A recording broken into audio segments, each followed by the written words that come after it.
What are the questions that they ask at the U.S. naturalization or citizenship test? I'm Kate Lincoln-Goldfinch, your friendly immigration lawyer in Texas, here to answer all of your immigration questions.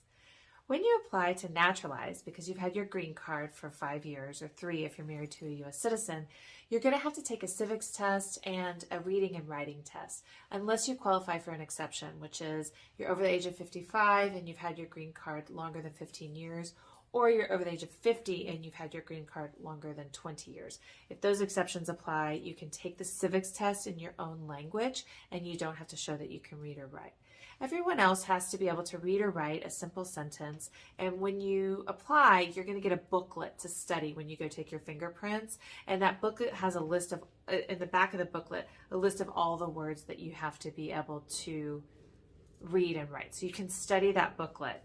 And there are 100 possible questions of the citizenship test, and the officer at the interview is going to randomly select 10 questions.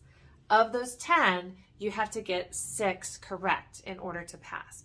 If you don't pass either the reading or the civics test, you're going to get one more chance, one more opportunity to pass at a rescheduled interview. So you have 2 chances to get through. And I have had clients who maybe struggled with language the first time, but they really studied and they got ready the second time. Another pro tip is to study your form, your application. Don't just study the civics test. Understand the questions that are on your N400 application about yourself, about your name, your address history, your work history, your family members, where they are, your immigration history, etc., and all of the questions about your eligibility. You need to understand what those questions are in English that you've marked yes or no to. So getting to the question at hand, what are the questions that they're going to ask me? Well, first of all, obviously, collect that book, study the 100 questions. I recommend getting flashcards, and on the ones you get right easily, put those in a pile. You don't have to really study those again. The ones that you struggle with, put those in a separate pile, and keep working through the pile that you struggled with until everything is in that first pile and it's all easy for you. That's the best way you can study for a test like this. I'm going to give you 3 examples of questions that might come up. Here's one.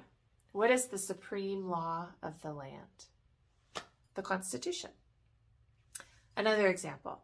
For how many years do we elect our U.S. senators? 6.